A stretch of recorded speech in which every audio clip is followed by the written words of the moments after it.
오늘의 주요 뉴스입니다. 문재인 대통령이 일본의 수출 규제 조치와 관련해 과거사와 경제를 연계하는 건 현명하지 못한 처사라며 일본에 더 큰 피해가 갈 것이라고 경고했습니다. 1대1 영수회담을 고집했던 황교안 자유한국당 대표가 문 대통령과 어떤 형태의 회담이든 응하겠다고 밝혔습니다. 청와대와 여당은 즉각 환영의 뜻을 나타냈습니다. 자유한국당과 바른미래당이 최근 북한 목선 사건 등에 대한 책임을 물어 정경두 국방장관 해임 건의안을 국회에 제출했습니다. 여당은 명백한 정쟁이라며 강하게 반발했습니다.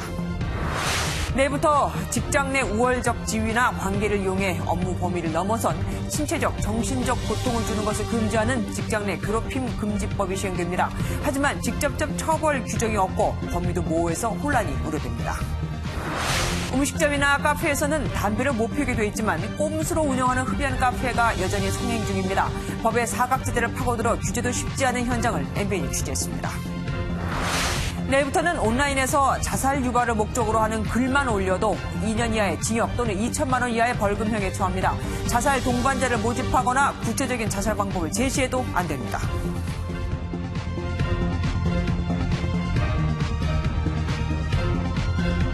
문재인 대통령이 수출 규제를 한 일본에 대해 사실상 전면 대응을 선언했습니다. 오히려 일본에 더 큰 피해가 갈 것이라고 경고하고 우리 기업과 국민이 힘을 모아 위기를 극복해 나가자고 강조했습니다. 먼저 최중락 기자가 보도합니다. 문재인 대통령은 일본의 수출 규제와 관련해 사실상 전면 대응에 나섰습니다. 일본 정부에 처음으로 경고라는 표현을 사용하며 발언 수위를 점점 높이는 모습입니다. 우리 정부로서도 필요한 대응을 하지 않을 수 없을 것입니다. 더 이상 막다른 길로만 가지 않기를 바랍니다. 결국에는 일본 경제에 더 큰 피해가 갈 것임을 경고해 둡니다. 문 대통령은 특히 일본이 반도체 소재 수출 제한에 나선 것은 주요 산업에 타격을 입혀 한국의 경제 성장을 가로막기 위한 것으로 규정했습니다. 우리 경제가 한 단계 높은 성장을 도모하는 시기에 우리 경제의 성장을 가로막고 나선 것이나 다름없습니다.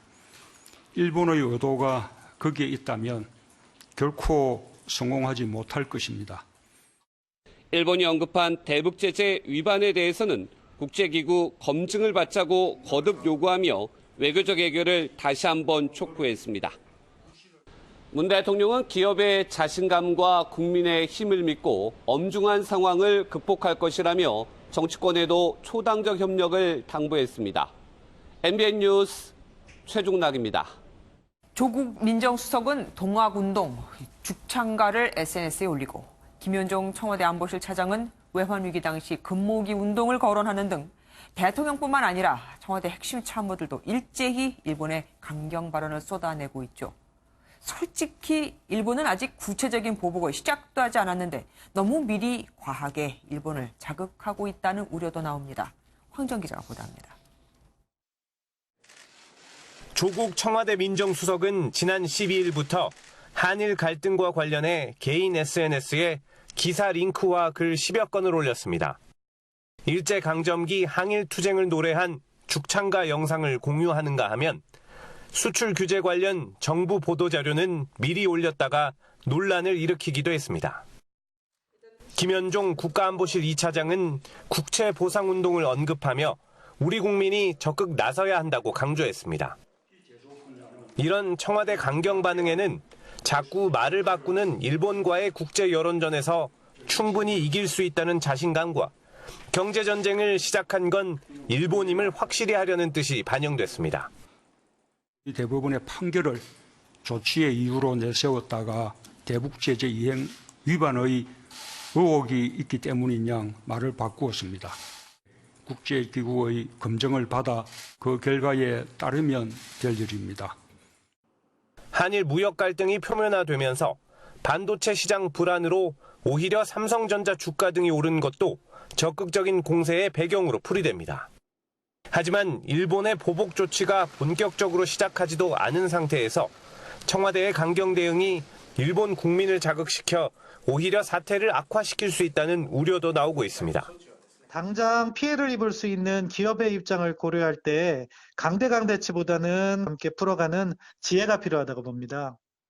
자칫 상처뿐인 영광이 될 수 있는 만큼 감정적인 발언보다는 냉철한 대응이 필요하다는 지적이 힘을 얻고 있습니다. MBN 뉴스 황지연입니다. 극우 성향의 일본 산케이 신문은 한국이 미국 측에 울면서 중지해달라고 매달렸다는 조롱하는 논조에 사설을 실어 논란이 일고 있습니다.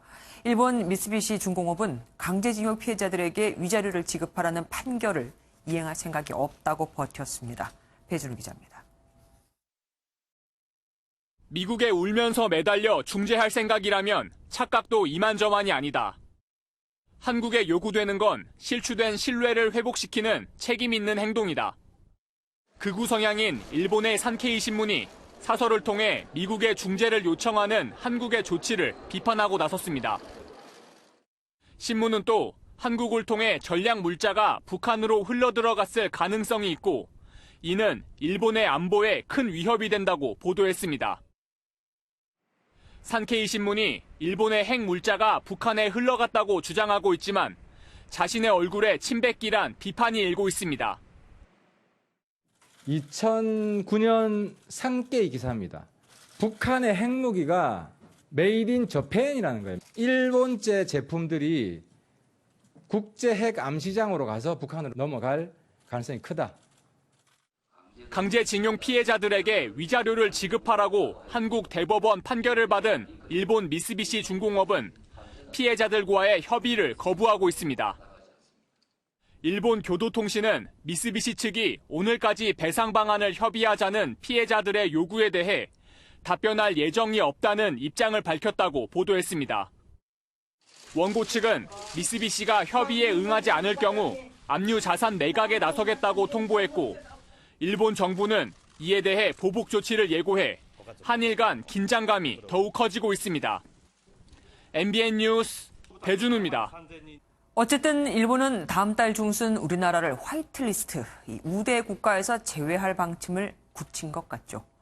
1,100개의 품목이 규제 대상에 들어갈 것으로 보이는데 이 중 특히 100개 품목은 대체제를 찾을 수도 없는 상황입니다. 선한빛 기자가 보도합니다. 일본이 다음 달 중순 우리나라를 전략물자 우대 국가, 즉 화이트리스트에서 제외하겠다는 방침을 밝히면서 발등에 불이 떨어졌습니다. 우리 측은 열흘 이내에 한일 당국자 회담을 열어 일본의 부당한 조치를 반박하는 한편 대응 방안에 고심하고 있습니다.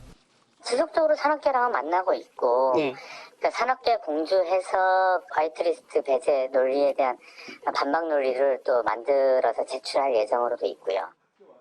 화이트리스트에서 제외되면 일본이 전략물자로 규정한 1,100여 개 품목이 수출 규제 대상에 오르는데 업계는 반도체 기판인 웨이퍼와 블랭크 마스크 등 우리 경제에 치명타를 줄 품목이 100여 개에 달하는 것으로 보고 있습니다. 우리나라와 일본의 대부분 산업들이 B2B 형태로 산업과 산업 관계로 연결되어 있기 때문에 그 확산과 피해 정도는 상당하게 이룰 수 있다고. 대부분 전자부품 소재에 집중된 상황이어서 반도체에 이어 전자통신 산업에 미치는 타격이 클 전망입니다. MBN 뉴스 선한빛입니다. 1년 4개월 동안 열리지 못했던 문재인 대통령과 여야 5당 대표의 회동이 사흘 뒤에 이어질 것으로 보입니다.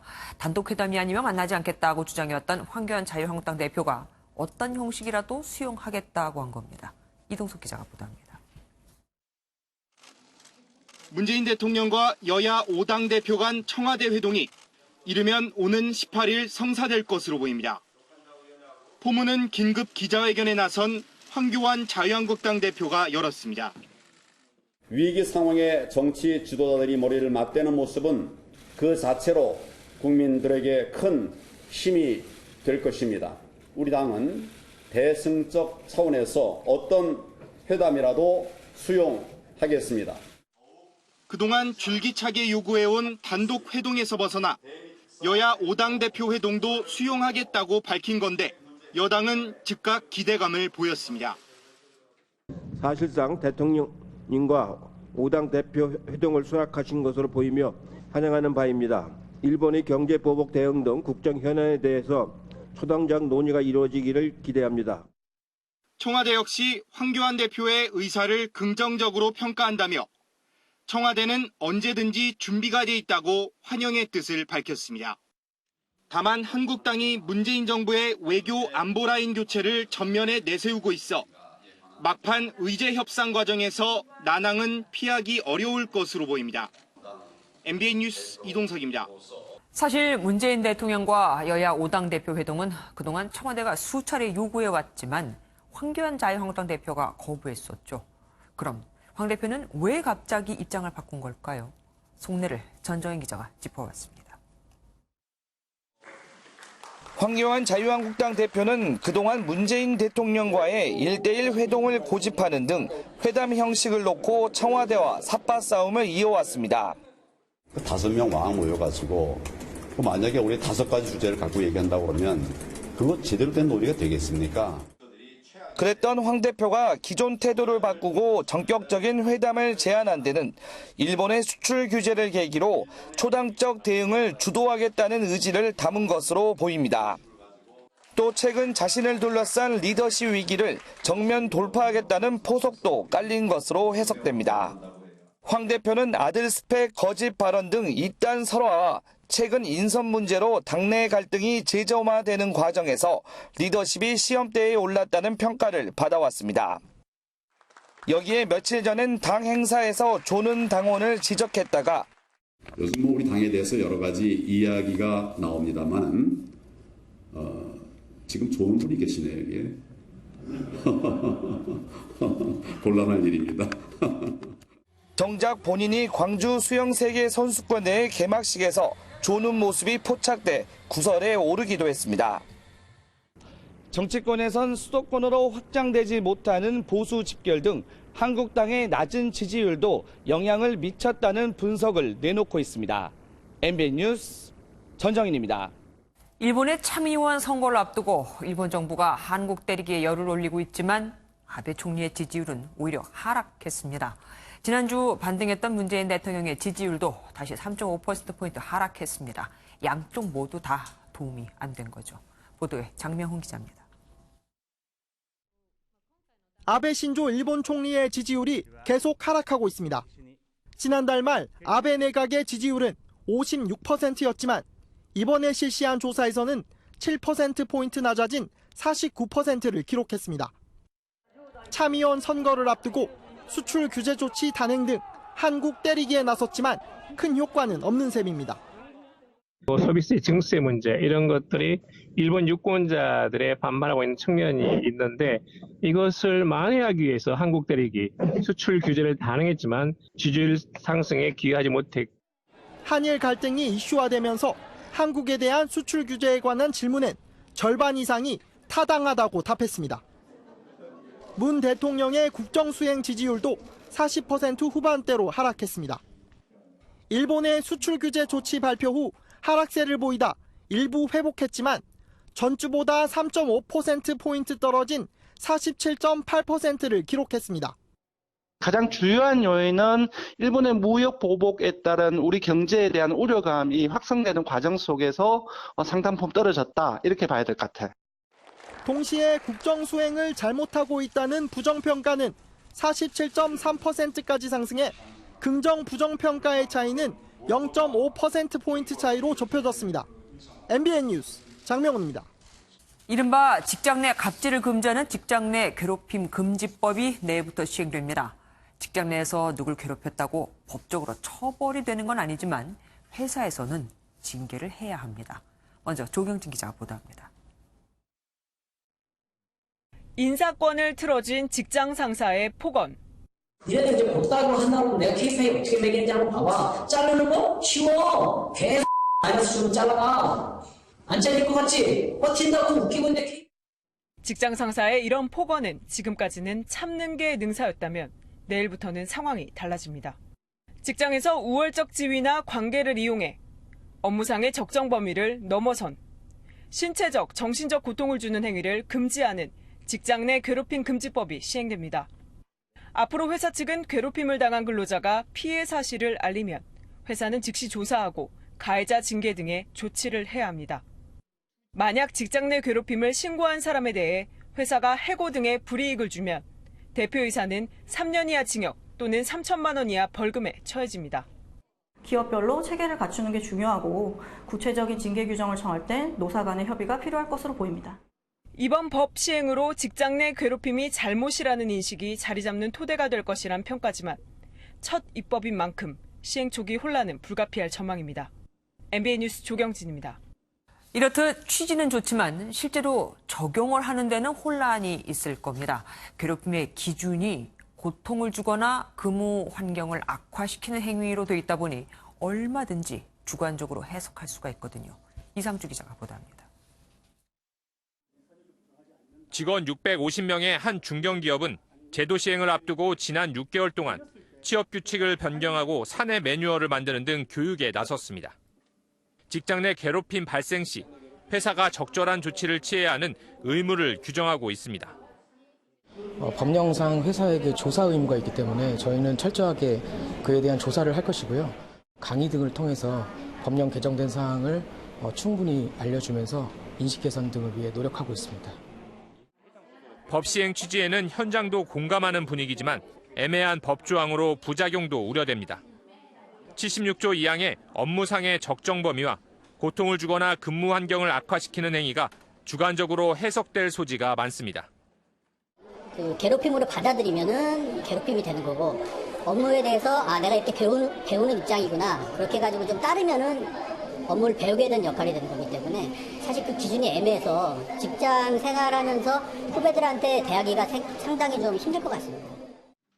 적당한 업무 지시나 인사에도 불만을 표출하는 도구로 악용될 소지가 있다는 겁니다.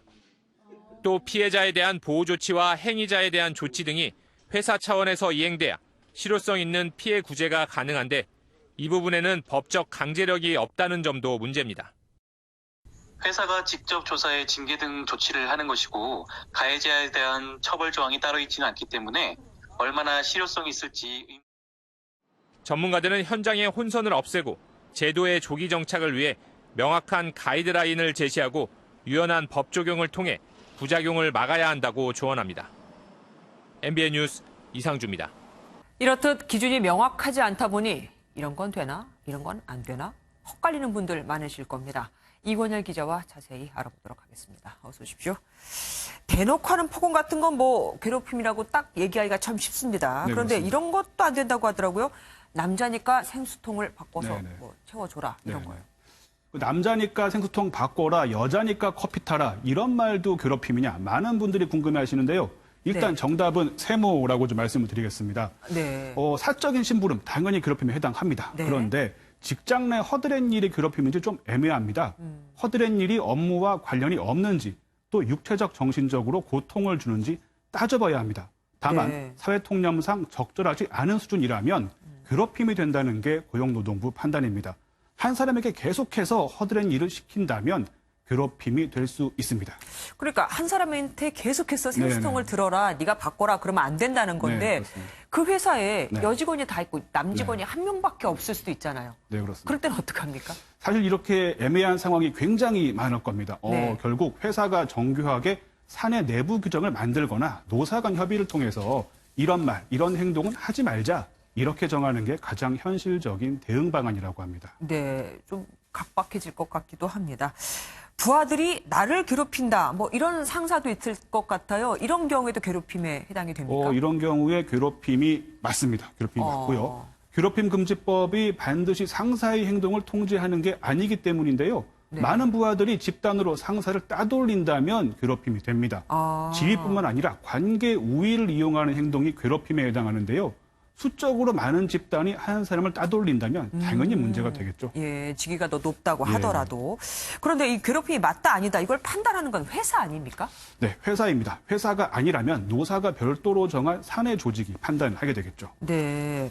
그러면은 회사가 괴롭힘이 아니라고 보거나 괴롭힘은 맞는데 네. 피해자가 생각했을 때보다 처벌이, 그러니까 징계 네네. 조항이 약하게 나왔다. 네네. 그럴 때는 또 피해자 입장에서는 억울할 수도 있잖아요. 그렇습니다.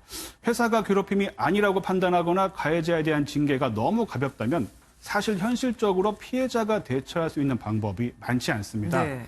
민사소송 같은 법적 절차를 거쳐야 되는데 직장인이 과연 회사를 상대로 소송을 할 수 있겠냐 이런 우려도 있기는 합니다. 네. 그리고 또 회사에서는 이런 걱정도 합니다.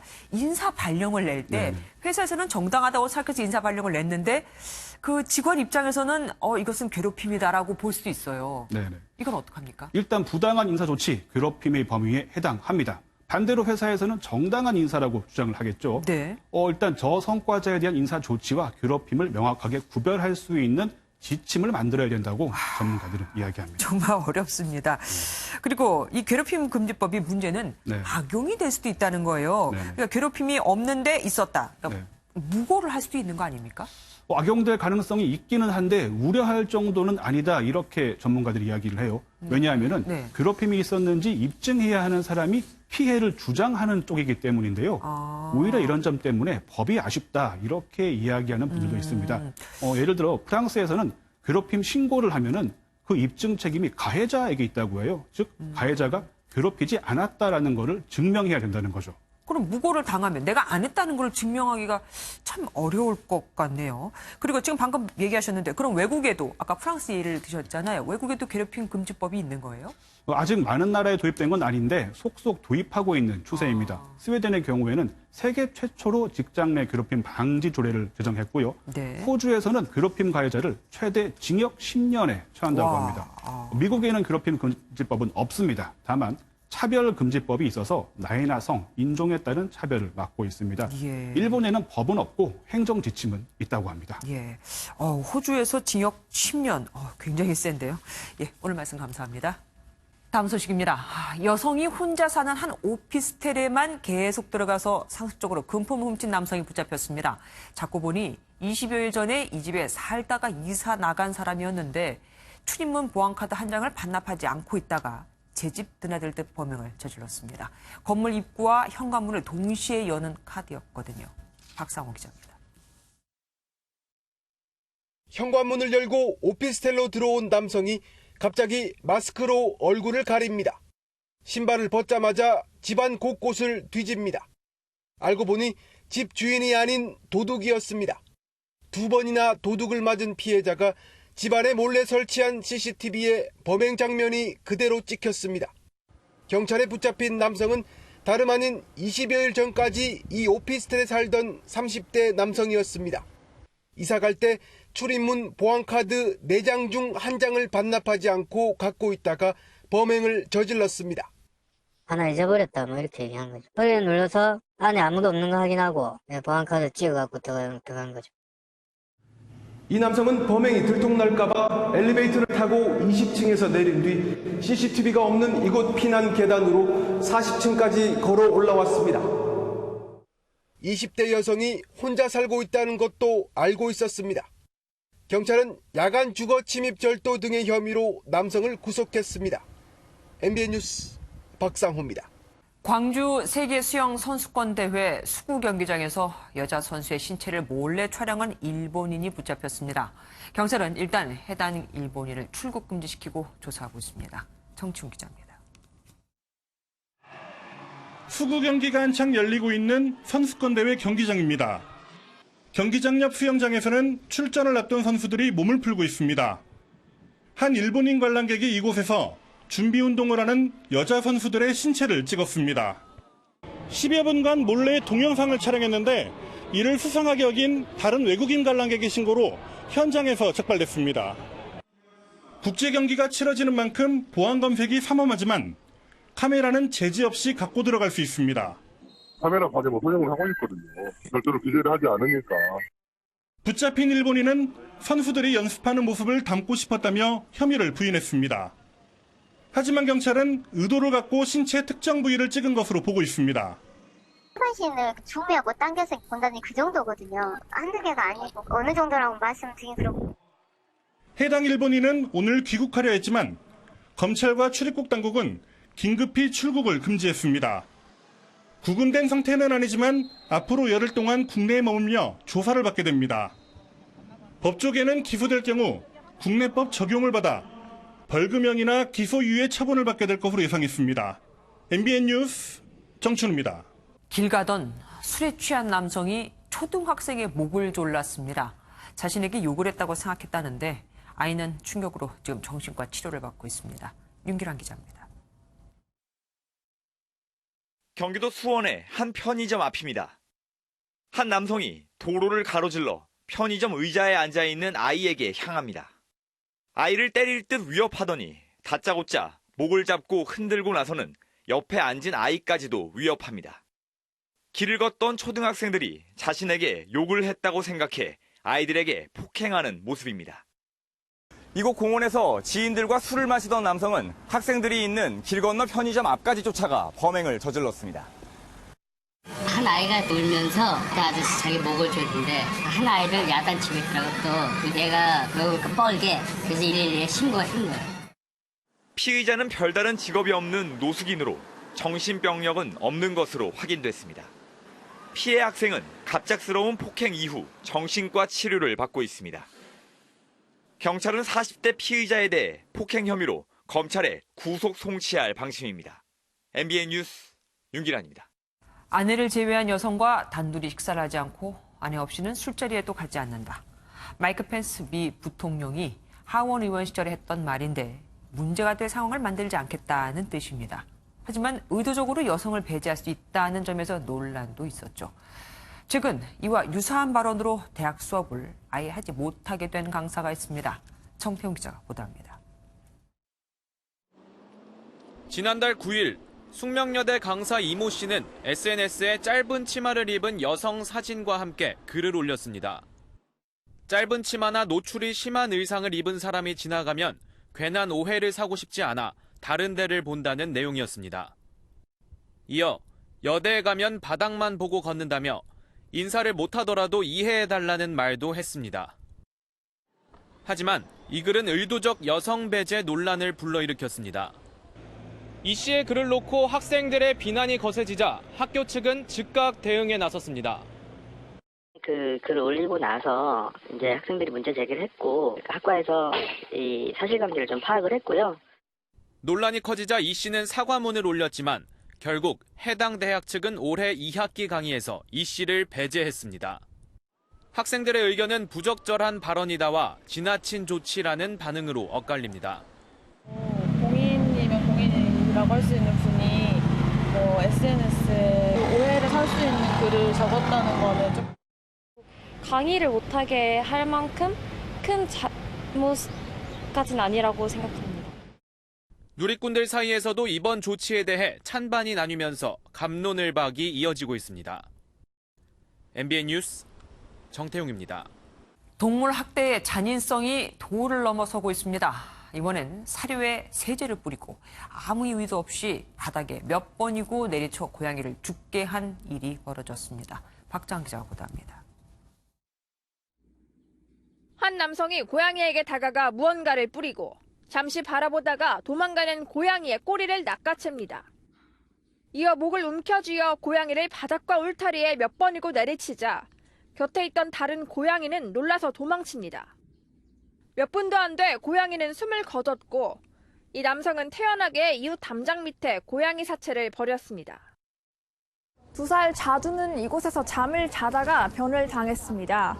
현장에는 아직 이렇게 핏자국이 선명하게 남아 있습니다.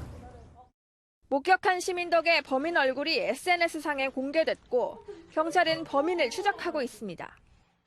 계획적으로 했던 것 같아요. 왜냐하면 사료에다가 그 세제 같은 것도 뿌려갖고 오고 목장갑까지 준비를 해가지고 딱 장갑을 끼고 이쪽으로 사료를 들고 오는 거 보니까. 동물을 학대할 경우 최고 징역 2년에 2천만 원의 벌금에 처해지지만 대부분 고작 몇백만 원의 벌금이 전부. 여태 실형을 받은 경우는 한 번도 없었습니다. 또 약자를 마구잡이로 패대기 치면서 학대하고 있잖아요. 벌금 몇 푼에 끝나고 마니까 내가 이걸로 인해서 큰 피해를 보지 않을 거라는 그런 생각이 드니까. 최대 징역 5년의 형량을 받도록 현재 법 개정을 추진 중인 영국 등과는 대조적입니다. 갈수록 학대의 잔인성은 늘어가는데 법은 그 속도를 따라가지 못하고 있습니다. MBN 뉴스 박재한입니다.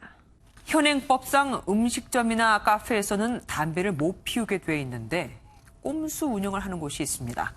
법의 사각지대를 교묘하게 파고든 거라 단속도 쉽지 않습니다. 김보미 기자가 취재했습니다. 스모킹 카페라고 불리는 서울의 한 흡연 카페입니다. 손님들 대부분이 음료를 마시며 담배를 피우고 있습니다.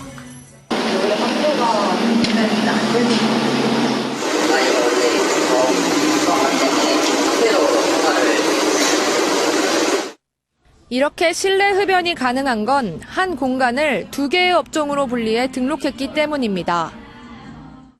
통유리로 둘러싸인 커피 제조 공간은 휴게 음식점, 그 밖에 테이블이 있는 공간은 일반 소매업으로 등록한 건데 현행법상 휴게 음식점은 금연 대상이지만 일반 소매업은 금연 대상이 아닙니다.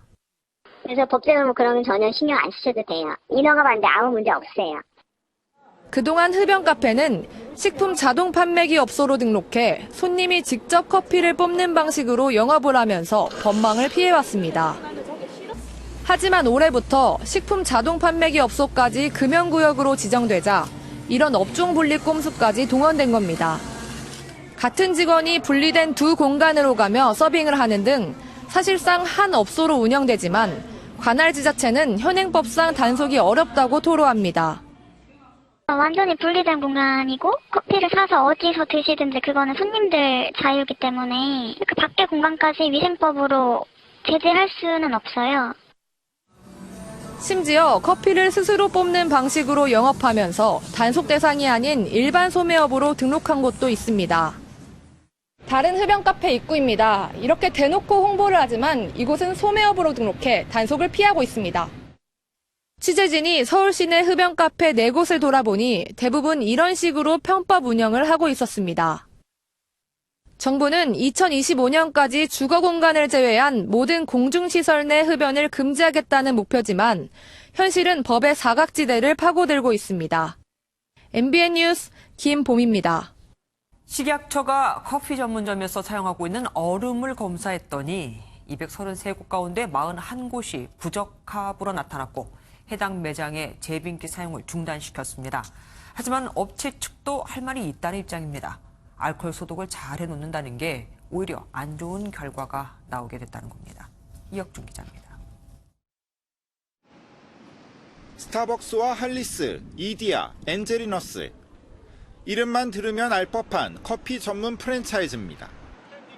식품의약품안전처가 233곳에 얼음을 조사했더니 41곳, 18%가 부적합 판정을 받았습니다. 세균수 기준을 초과한 곳이 2곳, 과망간산 칼륨 기준을 초과한 곳이 40곳입니다. 과망간산 칼륨 시험법은 얼음 안에 들어있는 당과 알코올, 단백질 같은 유기물을 측정하는데 최고 16배 초과한 곳도 있었습니다. 물 자체의 오염도로 보는 건데 이제 거기에 보면 여러 가지 오염물이 있겠죠. 예를 들면 먼지일 수도 있고 뭐 물질일 수도 있고 알코올 성분도 있으면 그렇게 나올 수 있습니다. 식약처는 관할 지자체를 통해 제빙기 사용을 중단하도록 했습니다. 업체 측은 억울하단 반응입니다. 검사 과정에서 알코올 소독을 과하게 한 탓이라는 설명입니다. 매뉴얼에 따라 얼음을 옮기는 도구인 스쿱의 알코올 성분으로 세척을 하게 되는데 일부 매장에서 좀 과하게 진행된 것으로 파악됩니다. 식약처는 여름철 위생 관리를 위해 제빙기와 식용 얼음에 대한 검사를 강화할 방침입니다. MBN 뉴스 이혁준입니다. 내일부터는 온라인에 자살과 관련된 정보를 올리는 것만으로도 2년간 징역을 살 수도 있습니다. 자살 동반자를 모집하는 건 물론 구체적인 자살 방법을 제시해도 안 됩니다. 이수아 기자입니다. 지난 주말 제주의 한 펜션에서 4명이 극단적 선택을 시도해 3명이 숨졌습니다. 모두 주소가 달랐던 이들은 온라인으로 처음 만난 것으로 추정됩니다. 실제 SNS 검색창에 동반 자살이라는 키워드를 쳐봤습니다. 함께 극단적 선택을 할 인근 지역의 파트너를 구하는 글에 수십 개의 댓글이 달려 있습니다. 극단적 선택을 위한 동반자를 구하는 글은 지난해에 비해 47% 넘게 증가했는데 90% 가까이가 SNS, 트위터에서 발견됐습니다. 내일부터 이런 모집글이나 관련 사진, 영상 등을 올리면 처벌을 받습니다. 개정된 자살 예방법에 따르면 2년 이하의 징역 또는 2천만 원 이하의 벌금형에 처해집니다. 복지부는 경찰과 함께 이미 지난달 16,900여 건을 신고받아 이 중 30%를 삭제 조치했습니다. 요청한다고 해서 하루 이틀 내에 이게 삭제 조치가 되는 건 아니고요. 한 시점에서 조치가 이루어진 게 이 정도. 경찰청은 앞으로 100일 동안 관련 온라인 행위를 특별 단속합니다. MBN 뉴스 이수아입니다. 훈민정음 해례본 상주본이 소장자인 베이키 씨가 아닌 국가 소유라는 대법원의 최종 판단이 나왔습니다. 12년간 계속된 지리한 소유권 다툼에서 국가가 강제 반환받을 수 있는 길이 열린 건데 배 씨가 이 상주본이 어디 있는지를 밝히지 않고 있다는 게 문제입니다. 김순철 기자입니다. 한글 창제 원리와 사용법이 담긴 해설서이자 국보 70호로 지정된 훈민정음 해례본입니다. 이 책의 또 다른 원본인 상주본의 소유권이 문화재청에 있다는 대법원 판단이 나왔습니다. 소장자인 베이키 씨가 문화재청의 반환을 막아달라며 국가를 상대로 소송을 냈지만 최종 패소한 겁니다. 사실 전력을 받아도 별로 주고 싶은 생각이 없습니다. 지난 2008년 배 씨는 골동품을 파는 조모 씨 가게에서 고소적을 사면서 몰래 상주본도 가져왔습니다. 이에 조 씨가 돌려달라며 소송을 냈고 2011년 대법원도 조 씨의 소유권을 인정했습니다. 이후 문화재청에 기증 의사를 밝힌 조 씨가 이듬해 숨지면서 문화재청도 상주본 회수에 나섭니다. 하지만 절도 혐의로 형사재판에 넘겨진 배 씨가 무죄 확정 판결을 받자 다시 상주본 소유권을 주장하며 소송을 제기했습니다. 1심과 2심은 형사재판에서 무죄를 받았더라도 소유권을 인정한 것은 아니라며 문화재청의 손을 들어줬고 대법원도 이를 받아들였습니다. 문화재청은 배 씨를 만나 일단 자진 반환 요청을 한 뒤 이를 계속 거부한다면 강제 집행과 검찰 고발도 할 방침입니다. MBN 뉴스 김순철입니다.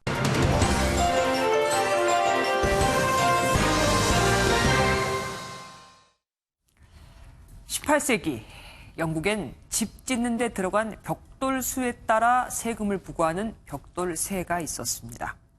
세금을 줄이려고 벽돌 크기는 점점 더 커졌죠. 중세 유럽엔 창문수에 따라 세금을 매기는 창문세도 있었는데 결과는 창이 없는 집이 등장했습니다. 이렇듯 과거에도 세금을 거두려는 정부와 세금을 아끼려는 국민들의 숨바꼭질은 늘상 있었죠. 지금도 마찬가지입니다. 지난해 초부터 2주택을 갖고 있는 사람이 올해 10월에 살지 않은 집을 팔고 2021년 2월에 자신이 살고 있는 집을 판다면 이 마지막 주택엔 양도소득세가 부과될까요? 안 될까요? 세법 개정으로 2021년 1월 1일 이후에 양도하는 주택에 대해서는 양도세가 부과됩니다. 하지만 만약 2020년 11월에 그 집을 판다면 양도세는 내지 않죠. 똑같이 집을 파는데 차이는 엄청난 겁니다. 그동안 정부는 부동산 억제를 위해 양도소득세 제재 가짓수를 늘려왔는데 계속 세법에 손을 대다 보니 애초 3개였던 일시적 2주택 양도세 경우의 수는 지금 33개가 됐습니다. 여기에 조정 대상 지역에 따라 또 달라서 이 주택자가 집을 팔면 양도세가 10% 가산되고 3주택 이상에는 플러스 20%의 양도세가 부과되죠. 하지만 다주택자라도 조정 대상 지역이 아닌 곳에 있는 집을 팔면 일반세율만 부과됩니다. 참 복잡하죠. 사실 부동산 시장을 안정시키는데 이 양도세를 건드리는 것만큼 효과가 크고 쉬운 방법이 없다 보니 정부가 부동산 대책 때마다 세법을 바꿨고 그 바람에 양도소득세가 그야말로 난수표처럼 복잡해진 겁니다. 이러다 보니 세무 전문가조차 양도세가 얼마인지 계산을 잘 못하겠다는 양포 세무사라는 신조어까지 생겨났습니다.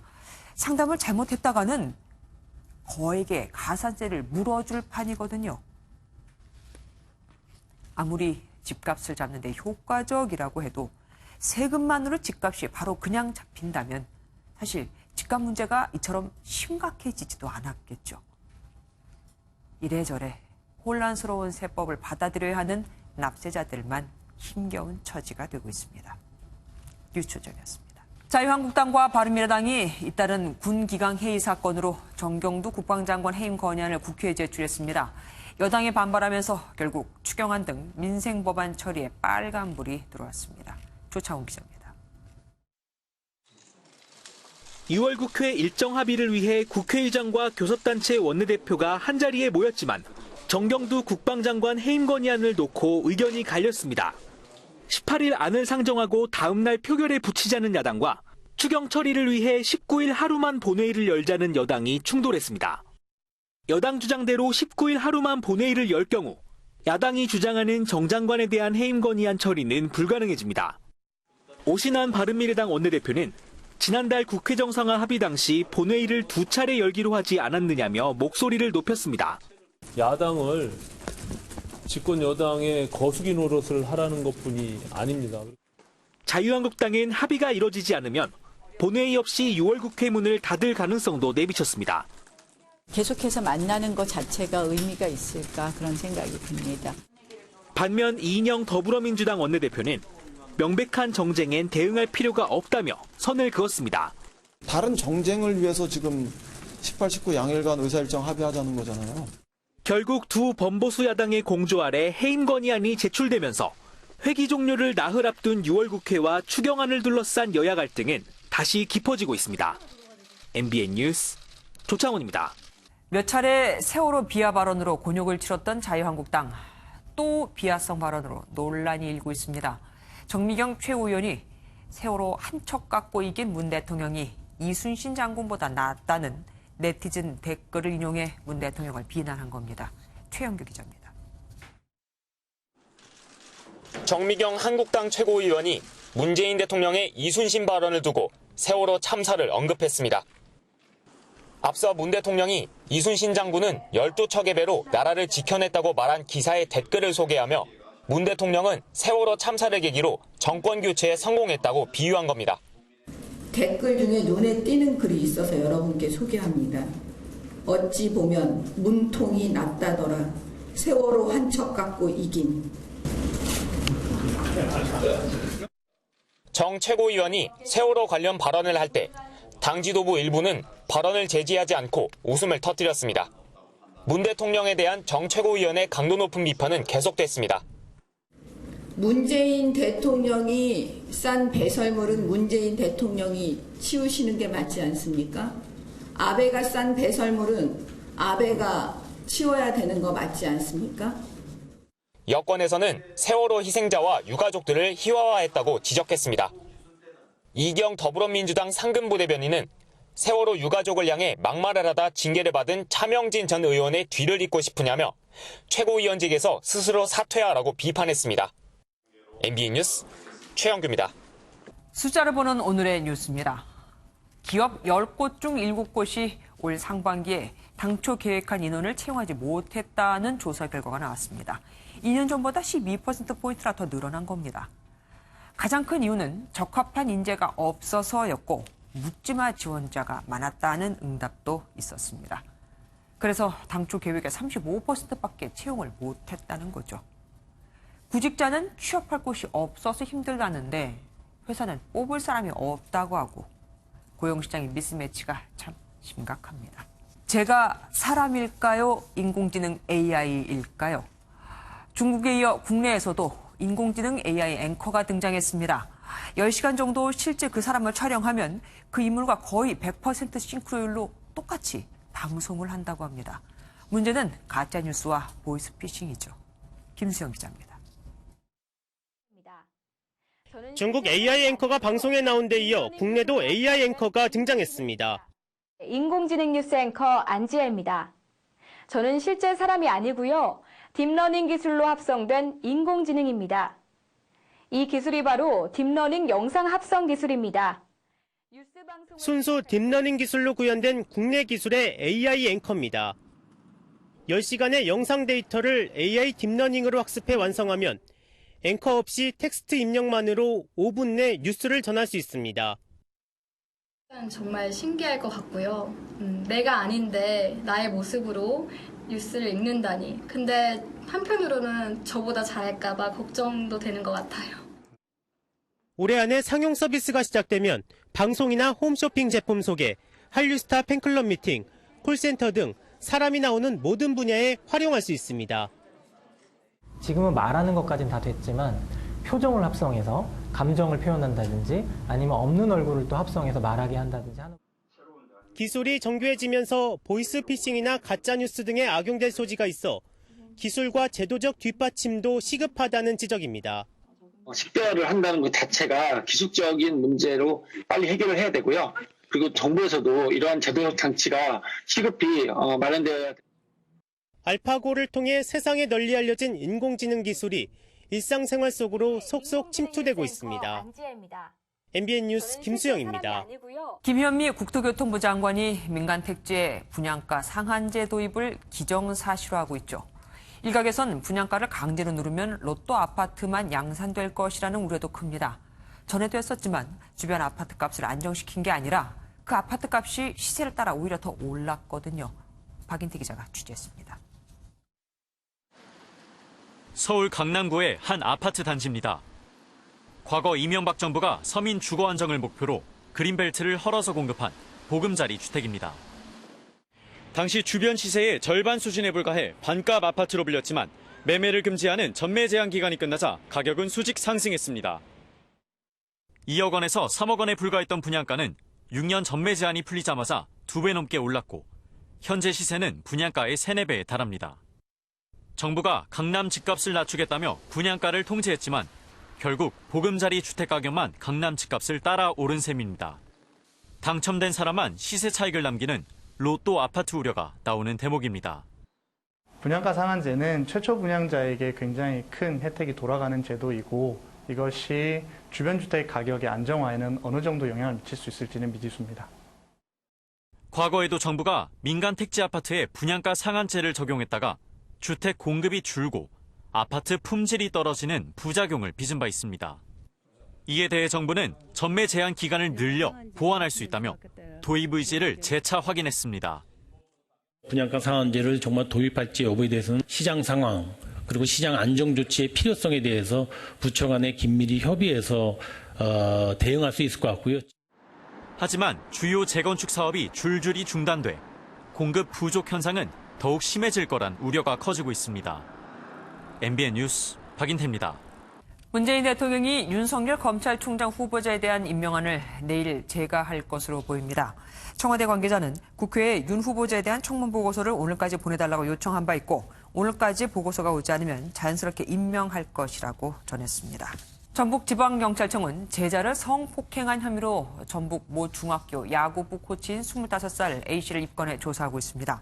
A씨는 지난달 29일 자신이 근무하는 학교 야구부 숙소에서 잠을 자던 14살 B군을 힘으로 눌러 추행하고 유사 강간을 한 혐의를 받고 있습니다. 중부지방에는 오늘 강한 소나기 구름이 만들어졌습니다. 같은 서울 하늘 아래에서도 도봉과 강북은 60mm 이상의 비가 쏟아진 반면 구로 등지는 아예 비가 오지 않았는데요. 강한 비구름의 폭이 좁게 만들어지면서 나타난 현상입니다.